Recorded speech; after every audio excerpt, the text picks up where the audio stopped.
Harmonies! Welcome to this, my fourth show of In Search of the Land of Maquina. This week we're going to go to Friendly Cove. Yes, it's true, Yuquot, the birthplace of British Columbia.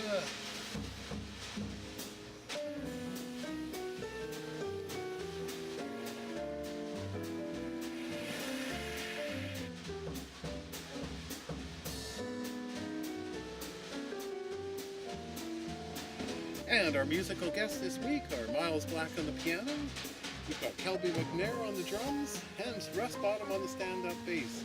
We've also got Kelly Kavanaugh coming along to sing us a few songs.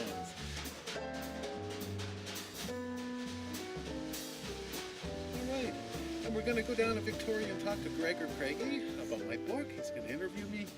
And then we're going to go to the RBC Museum. They've got a 3-day festival there to celebrate National Aboriginal Day. So dance performances and all sorts of beautiful things to look at and wonderful people to meet. We're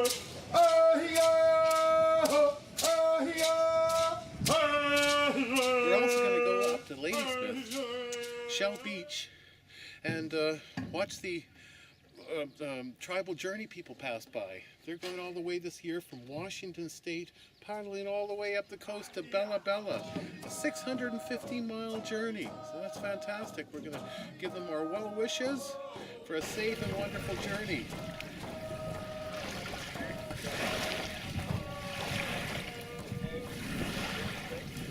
All right, now let's head down to Victoria.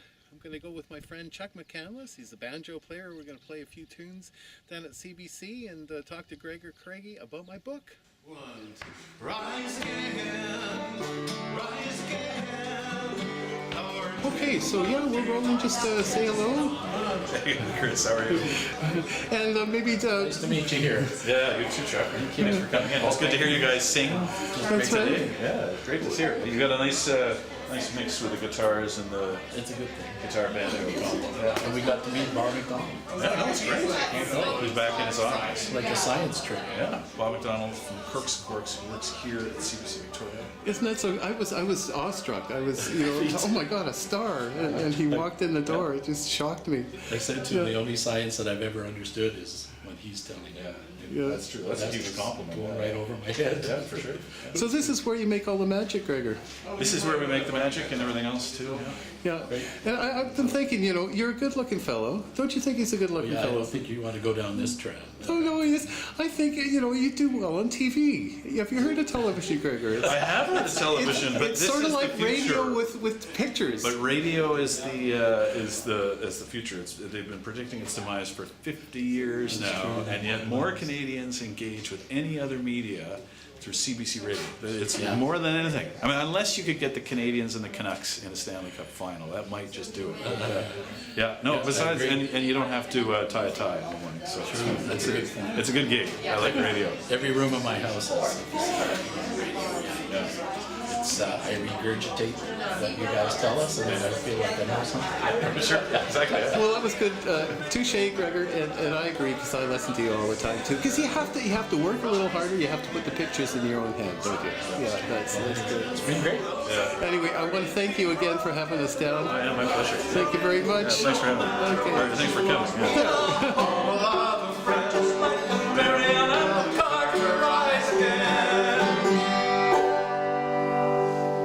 Did you get that, Rusty? Good. All right, that was great to see Gregor and to see someone so passionate about their radio. Our next stop is the RBC Museum.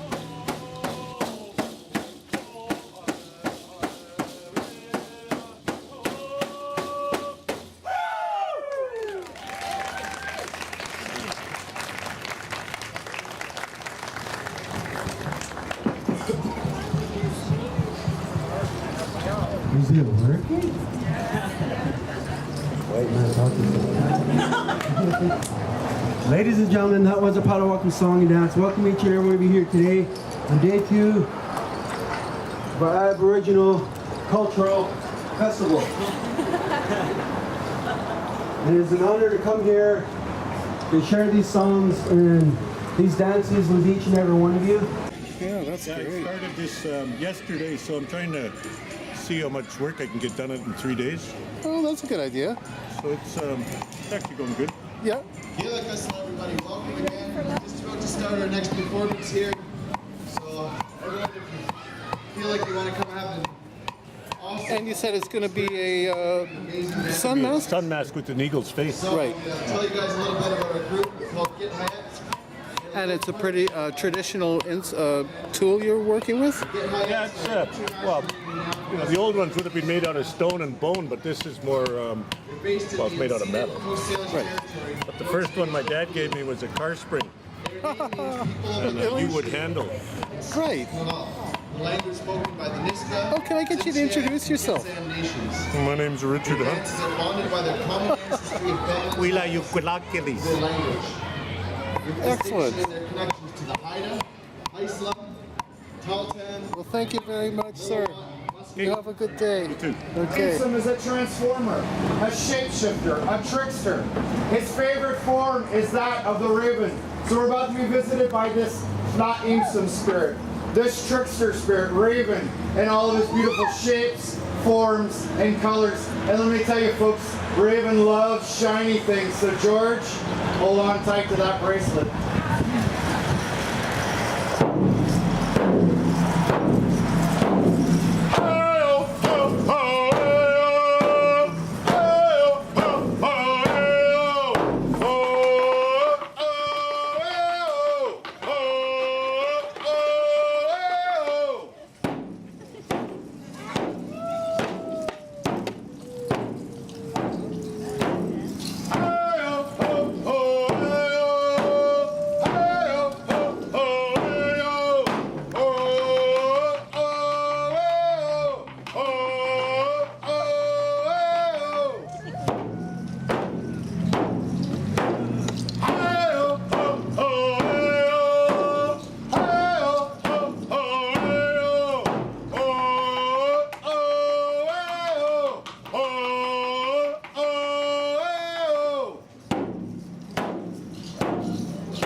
Wasn't that fantastic to see dance performances like that?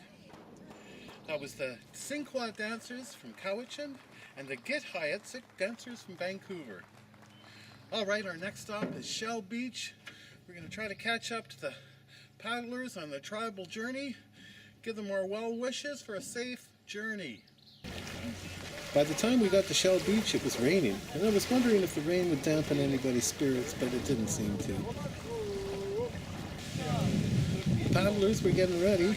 They were talking about the next stage of the journey, what was coming up. So you guys are gonna be going with the current. So yeah, and then you guys are gonna pull your hardest, and then you guys. Oh my God. No, but I thought you guys were going with it. Those currents are going 7 knots. Yeah, they're going 7 knots, and you're going with it. No, we're pulling up. That's why I said we need to start to pull it. We're going to dance.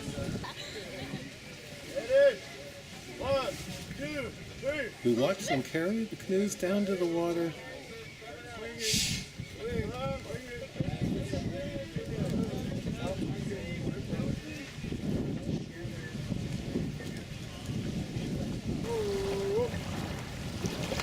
And then later watched as they all thanked their hosts in turn, departed for the next stage of the journey.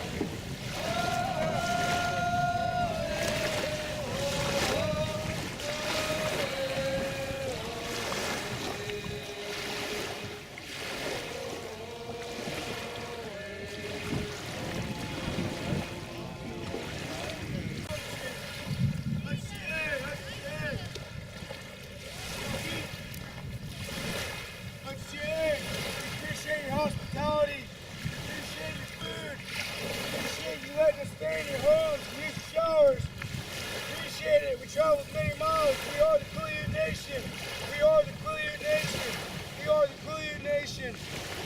I humbly ask permission to leave the shores to the next destination. Safe journey, everyone. We enjoyed having you here. Come back anytime you want. Have a safe journey home, everyone. Thank you. Osim.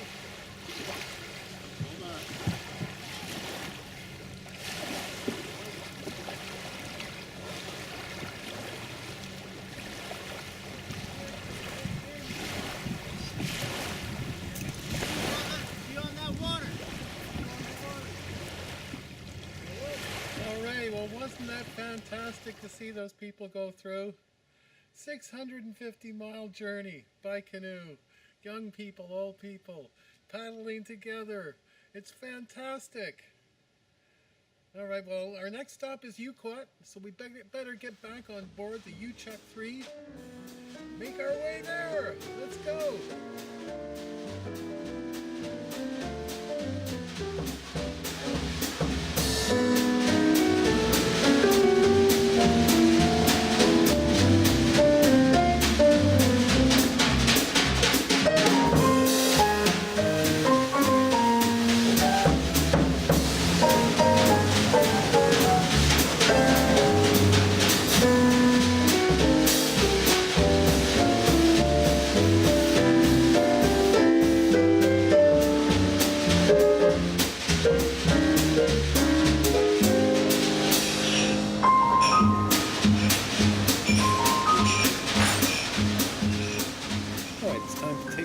Around the deck of the Yuquot 3, see the sights, and let's see what we can find.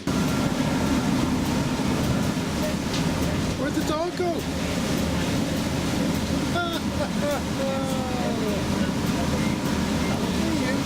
What's the dog's name? Okay.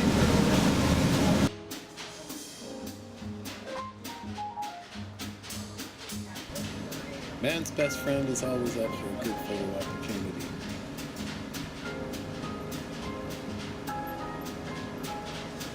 As we make our way down the inlet, we pass by a few of the Norwegian fish farms, who, not allowed to do so in their own waters because of environmental concerns, set up shop in our backyard.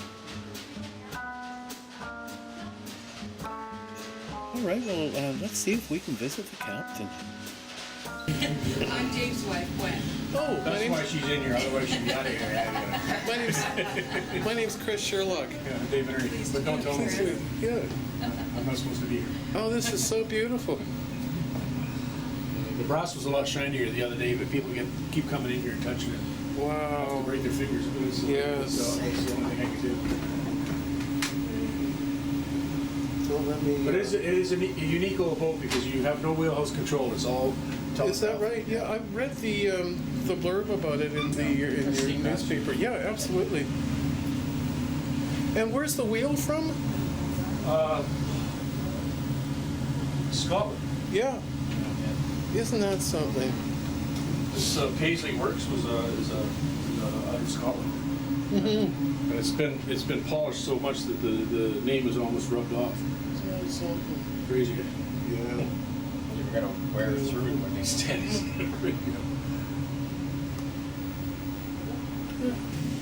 You know, I wrote a book about McQueen and the fur traders, and I'm just amazed at thinking about how, you know, the mariners of those days were in those wooden ships, and they made their way around these inlets. With You know what? It just boggles the mind. Doesn't it? You know, like you look at the stuff that we have on board, even this for a 70-year-old boat. Yeah. You've got the chart, electric chart on here, and it's a different scenario. It is. But I think of those old guys that used to go around, they didn't go to sea for a couple of weeks. They went out for about anywhere from 2 to 5 years. That's right. And what a difference. And what they saw here, totally virgin forests. And, Yeah. It would have been a mind blowing to see what they were seeing. I know, and no lighthouses, no warning beacons or anything. The only lighthouse that's in here is the one on Victor Island. We don't really know why that's there. After a nice visit with the captain and his wife, it's time to hit the deck again. Come on, Adrian, let's go.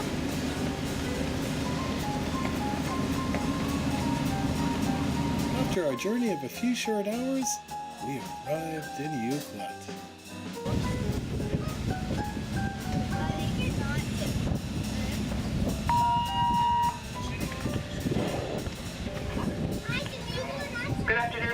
gentlemen, boys and girls. On behalf of Yuquot and Chief Norman George of the Mowichet-Muchlaw First Nation, I'd like to welcome you to Yuquot, or as most of you know it, Friendly Cove. My name is Margarita James, and I'm honored today to be your tour guide briefly this afternoon. We invite you to attend a brief site orientation up at the church, about 15 minutes after we disembark. Please proceed down the wharf walkway to your right up the boardwalk, then left to the church. Again, welcome. We hope you enjoy your visit, and I look forward to meeting you. Thank you.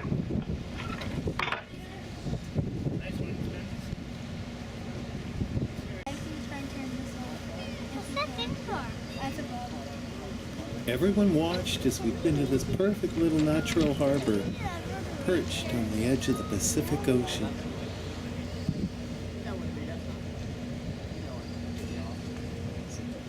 After we'd sailed past the lighthouse and disembarked, most of the visitors took the winding path up to the white Roman Catholic Church that was built in 1956 to replace the one built by Father Brabant in 1889.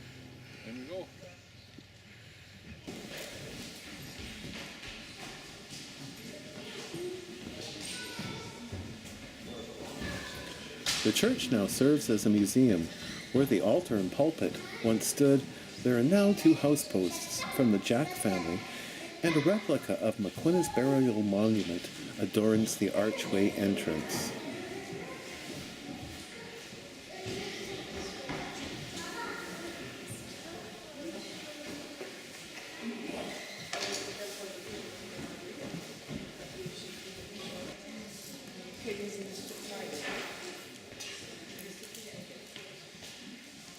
Okay.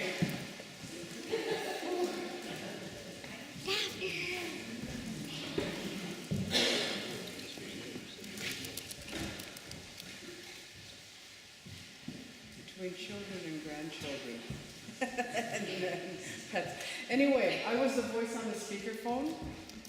My name is Yakopi Naish, Margarita James.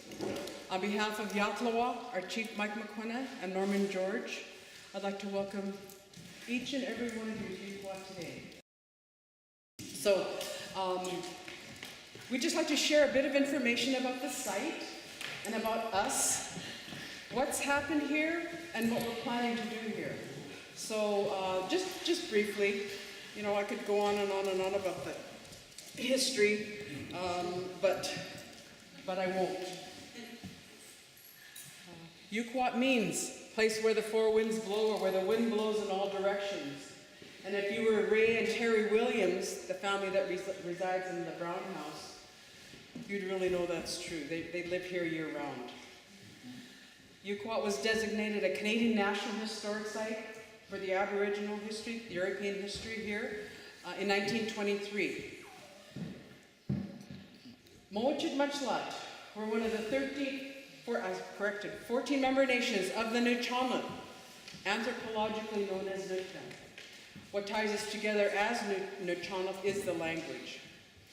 Nuu-chah-nulth territory covers most of the west coast of Vancouver Island, from Cayuga down to Banfield. That's Nuu-chah-nulth territory. Mowichet-Muchlaw territory covers the area from the Buttle Lake Bridge, Gold River, up Muchlaw Inlet where we travel today, and on up to Tassis, portion of Cook Island. That's Mowichet-Muchlaw territory. Our interpretive center is going to be built here at the end of the field. It will include all sorts of different oral history ways that we tell our own stories. The landmark decision that happened on Thursday, I don't know if anybody heard the Supreme Court decision, I think gives us hope, because we've been working with the government for many, many years, and I think it gives us hope in realizing those plans for our center, because this is such a unique site. You know, it's not only to our history, it's also an important part of Canadian history. When we leave and our business is finished, we say, chew, chew, Shoot. So on behalf of our Council of Chiefs and our little community, and my grandchildren, I'd like to again welcome you. We hope you enjoy your visit. Like I said, I'll be traveling back on the boat, so if you have any other questions, I'd be glad to answer. Anyway, thank you so much for coming.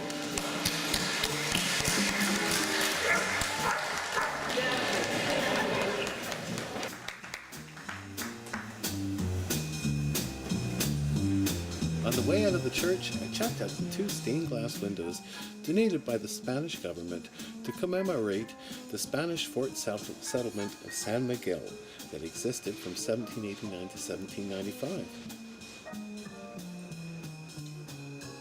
It's no surprise really that the men signing the papers in the stained glass window don't look very happy, because both Vancouver and Quadra couldn't agree on the terms of the arrangement of the Yuquot Convention of 1790 signed by their governments.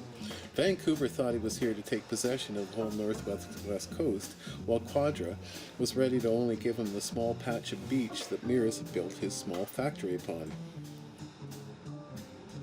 On the way out of the church, I turned to see a raven taking his perch on the cross. I wandered over to the welcome figure that stands above the long beach that faces the awesome forests of the Pacific Ocean.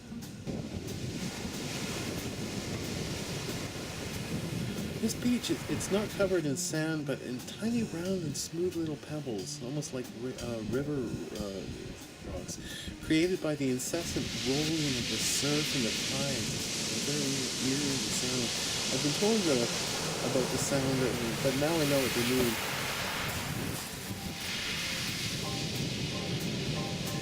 After seeing the oceanside beach, I walked back to the sheltered bay of Yuquot to look for Eugene and his friend Ray Williams, who lives here with his wife Carrie all year round. And I found them both, Ray and Eugene, on the beach where Ray Williams was hosting a salmon feast for the Heart and Stroke Foundation. That's racy. I can fight over the All we want, guy. No. What are you doing? What's going on today? It looks like a party. Yeah, we're having a barbecue feast here for the Heart Foundation kids. Wow. Yeah. Right on. And they bring their mothers and fathers bring them here, and we do it every year. Wow. Yes. How did they get here? Oh well, We came on the Yuquot. all our friends from Gulliver volunteer their time, their boat, their gas, they volunteer to bring them, get them here. Yeah. Wow. That's fantastic. Yes, please. How hungry are you? Wow. That's fine. Hey, Ray, how are you? Oh, I'm fine. How are you? I'm gonna get you another one, Ray. Yeah.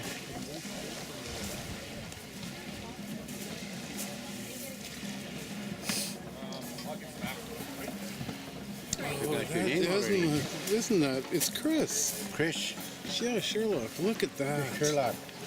Boy, that's how you do it. Not Chris Rock? No.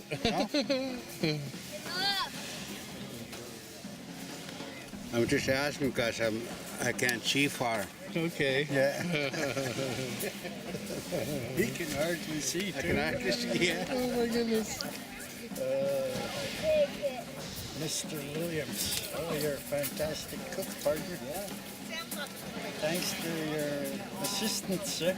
Yeah, my assistant there, yeah. Trying my best.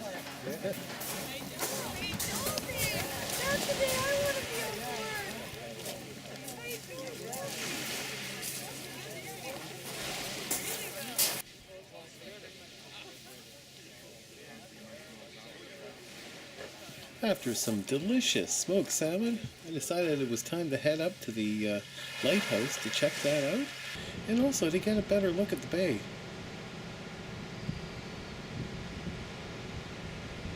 While I was there, I was lucky enough to meet the lighthouse keeper. How long have you been here? 10 years. Really? Good for you. Wow.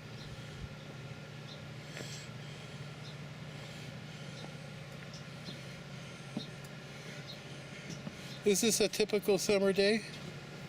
Well, it's a West Coast day. You Yeah, get a little West bit Coast. of little bit of rain, a little bit of sunshine. Well, Right. sunshine's been tough today. Oh, this is where it all happened. Yeah, there's a lot of history here. Absolutely. All right. Here we are in Yuquot. This is where it all happened. This is the birthplace of British Columbia. Right behind me in this little bay, this is where Captain Cook came in 1778. And then 10 years later, all the fur traders like Mears, Gray and Kendrick, the Americans, and then the Spanish came up to take over, to try to take claim over the Pacific Ocean and the continent of America. And their fort was right over there on that little island. I'll show you that in a minute. The bay, or the village of Yuquot, was right along that beach there. And the first ship ever built in North America, the Northwest America, was built right over there. John Mears and his Chinese artisans did it. There's so much history here. The Spanish fort on Hog Island guarded the entrance to Yuquot from 1789 till 1795, when the Spanish left for good and McQuina and his people moved back in to their summer village site. After checking out the lighthouse and its surroundings, it was time to get back on the Yuquot for our departure back to Gold River.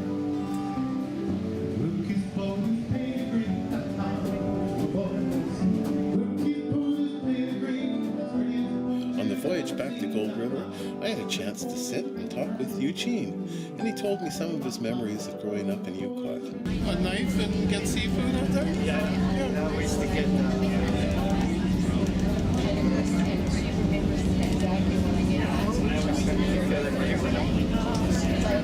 we call them cottage scoops. They're like black snails. Okay. Chitons? Yeah,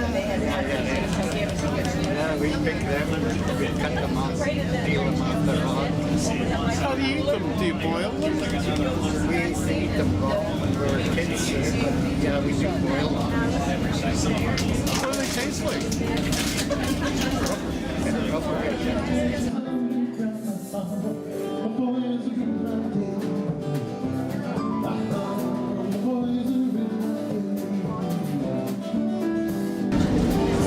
I don't know how to describe the taste of it. Chewy, very chewy, rubbery, and it's sort of the same thing with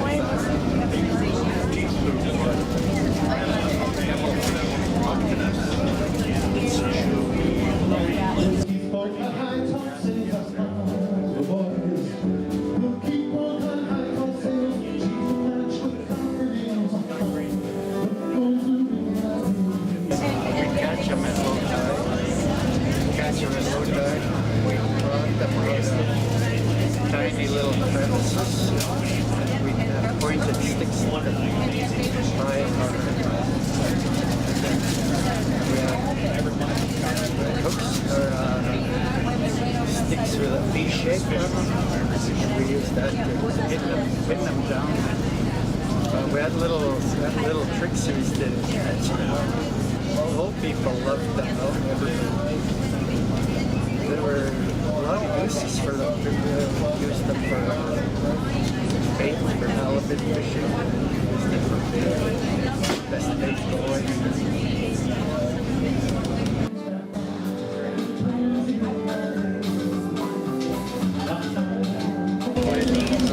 Different bait set up for the children. Obstacle course races.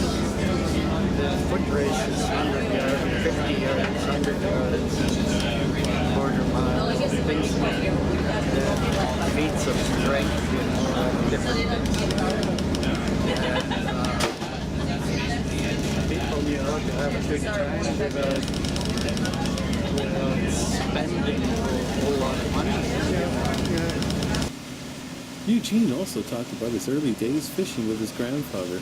Yeah, what being in a swell. And what size boat were you in? I was in 32 footer, grandpa 36 foot.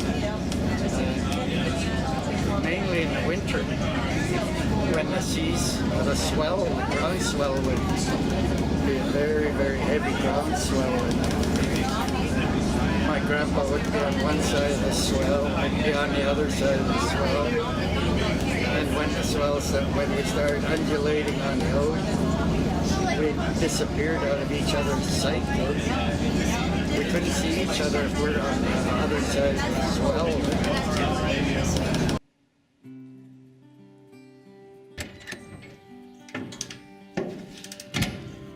All right, well, there you are. That's my 4th show. And I hope you enjoyed it. I hope you enjoyed coming along with us to, let's see, we went to Shell Beach, the RBC Museum, and Yuquot, the center of the universe.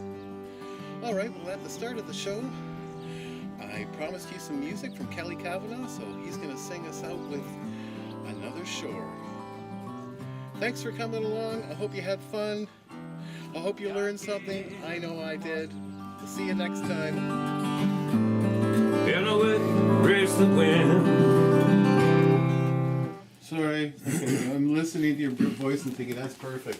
And I'm playing the wrong chords. I've got it this time. One more time. Oh, and actually, at the beginning, yes, it'd be cool if you waited with your first chord, which sounds really lovely. Yeah. To the third time I'd go to that chord. So right here. Right here. Yeah. Okay, I got it. That would be nice. That's very nice. Okay, very better. Very better. Yeah. I very like.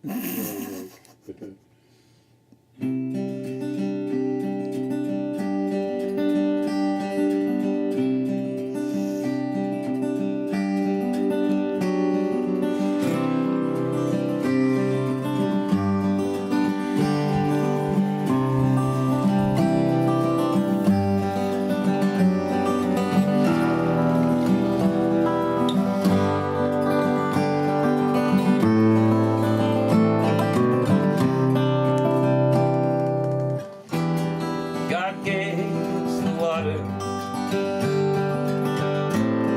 In a way, raised the wind. God gave us the fishing. And a way to take them in. But a man needs a harbor. Place for coming home. When the weather gets wicked and see no place to run, we are sailing another shore. We are sailing, walking on the shore. We are sailing for another shore.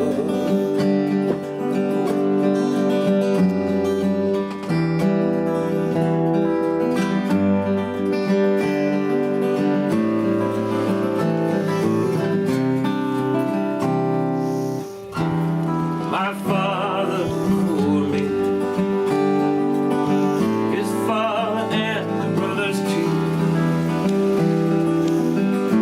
fished these waters forever since the world was new. We called this our country, our home and native land. But all of that's finished. We're all in God's hand. We are sailing for another shore. We are sailing, walking on. We are sailing for another shore. We are sailing for another shore. We are sailing, walking on. We are sailing for another shore.